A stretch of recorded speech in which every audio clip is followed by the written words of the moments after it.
The DarkSide ransomware group goes offline, the Apple Find My network could be exploited, and your Wi-Fi devices are vulnerable to hacks. All that coming up now on ThreatWire.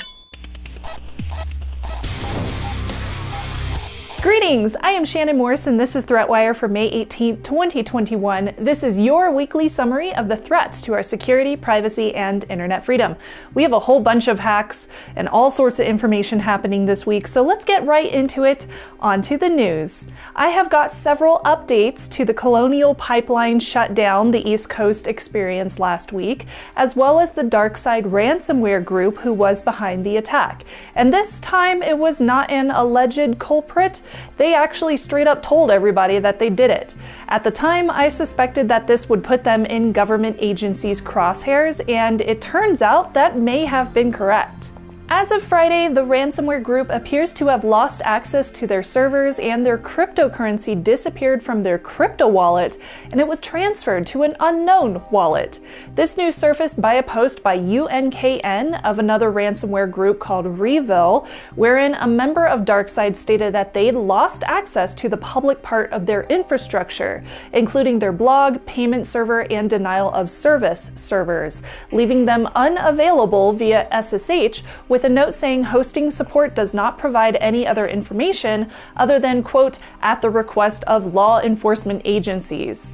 Now, it is possible that DarkSide is using this news as a ploy to exit out of ransomware game and then take their money and run. Either of those are pretty plausible reasons for the sudden shutdown, but if it was indeed due to law enforcement, we will likely see a press release from one of the agencies involved in due time. Bleeping Computer noted that the DarkSide Tor server was still up and running, possibly to give victims a way to access their decryption keys in the event their own networks were hit with DarkSide ransomware. The blockchain analytics company called Elliptic shared that the DarkSide group made $3.2 million or 75 Bitcoin from the pipeline hack on May 8th. Then the wallet was emptied on May 13th of $5 million in Bitcoin. So in total, DarkSide got 57 payments for $17.5 million total from 21 different wallets in the time that they were active. 18% of the total Bitcoin in the wallet was sent to exchanges, 4% of that was going to Hydra, which is a darknet marketplace. And now we know that the Colonial pipeline did indeed pay a ransom. They also resumed normal operations as of May 15th. So if you were freaking out about gas, there was really no reason to do so. So thank you so much for creating a panic. The intelligence firm Intel 471 also noted via a blog post that ransomware operations will have to wash the cryptocurrency they earn from ransoms in new ways since the cryptocurrency mixing service called BitMix, which was also used by many ransomware groups, allegedly ceased operations as well. FireEye also did some digging into DarkSide and discovered some of their affiliates. Those are the customers that pay to have access to the DarkSide ransomware and they get a fancy GUI to track and manage their victims. Of the 5 affiliates that FireEye discovered, they also explain how 3 of them work and use DarkSide ransomware, and those are titled as UNC2628, UNC2659, and UNC2465. So even with DarkSide seemingly taken offline, however it happened, ransomware continues to be a very major threat, and it seems to be growing with no intent of slowing down anytime soon. Find My, which is Apple's super handy tool that can help you find your lost iOS or macOS devices, has a security vulnerability. Positive security researcher Fabian Braunlein is credited for finding and developing a proof of concept called SendMy, showing this problem in action. In it, they show that, quote, it is possible to upload arbitrary data from non-internet connected devices by sending Find My BLE broadcast to nearby Apple devices that then upload the data for you. Given the use case, the researcher also noted that Apple is unlikely to be able to prevent this. They used a microcontroller and a custom-designed macOS app based off of the open-source OpenHaystack that broadcast data using BLE or Bluetooth Low Energy. The receiving device would forward any data received once connected to an internet connection onto an attacker's iCloud server. Now, this attack could potentially be used to make people exceed their data plan, or this is the cool one, it could be used to exfiltrate data from shielded sites whenever those sites are visited by people with iPhones. Exceeding a data plan would take a while though. This exploit only uses a few bytes each time, but stealing information from air-gapped sites, that could be an issue.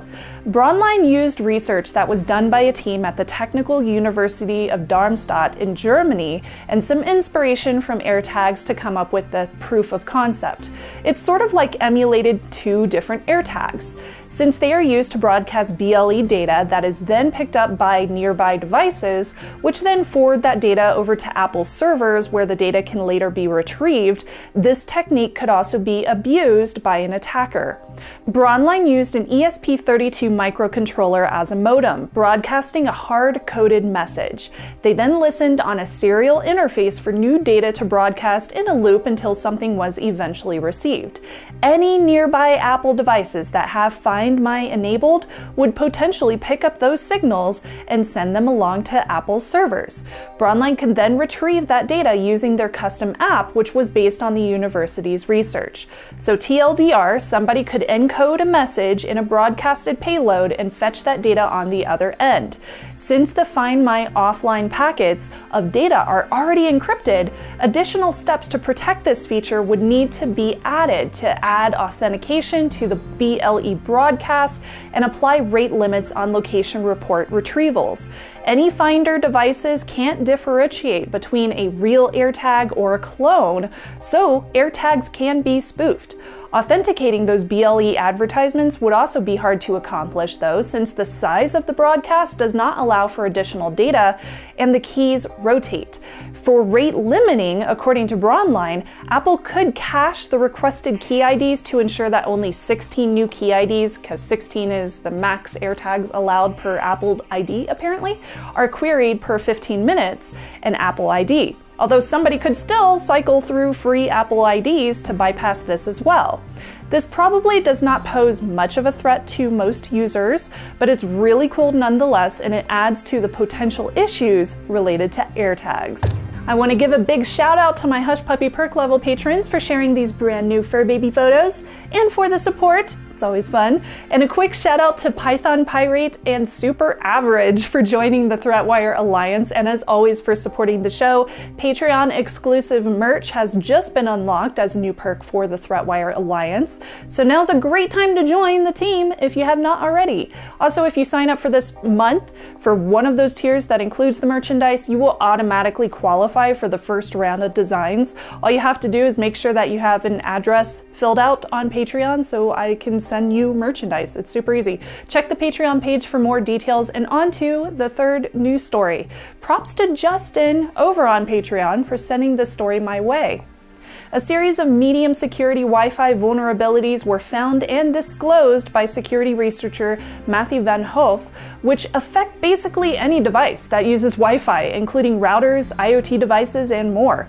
The attacks, which are dubbed under the name FragAttacks, which is short for fragmentation and aggregation attacks, all have CVEs, and they range in severity between 4.8 to 6.5.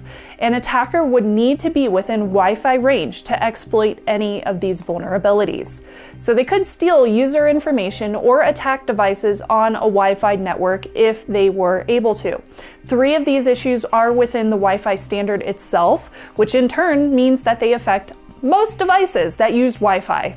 Several others were found due to widespread programming problems in devices, and these issues also affect the newest WPA3 security protocol, along with WEP, which means that they have been around since Wi-Fi was first a thing, back in 1997. Yes. The researcher suspects that they were never found through this very long amount of time because the process of finding and exploiting these issues is fairly complicated. They found that the flaws can allow for plain text frame injection, oftentimes which look like just regular handshakes between devices. Another flaw allows an attacker to exfiltrate data due to how Wi-Fi frames are fragmented and reassembled. These are medium severity because they would be hard to abuse. A user would need to interact or use uncommon network settings for an attacker to be successful. The programming mistakes, though, are trivial to exploit, so these end up being the biggest issue. The researcher worked with vendors on a 9-month-long coordinated disclosure supervised by both the Wi-Fi Alliance and ICASI. Both Microsoft and Linux are shipping patches. Cisco and Juniper are also pushing patches for some of their networking equipment as well, although some patches just will never come. Some products will never be updated. That's great. Users that don't have updates available for their devices can still mitigate some of the attacks by using HTTPS and making sure that devices receive any other available updates as they come. Configure DNS so it cannot be poisoned, disable fragmentation, and disable pairwise or group rekeys. The researcher noted that they have no reason to believe that these were ever exploited in the wild. This week on Morse Code, I am demoing some really cool PowerShell and command line tools that you can use whenever you factory reset a PC. It's super useful, so definitely check them out. Subscribe to my channel, which is youtube.com/Shannon Morse, for more of that kind of content. And with that, do not forget to like and subscribe to this channel as well. I'm Shannon Morse, and I will see you on the internet.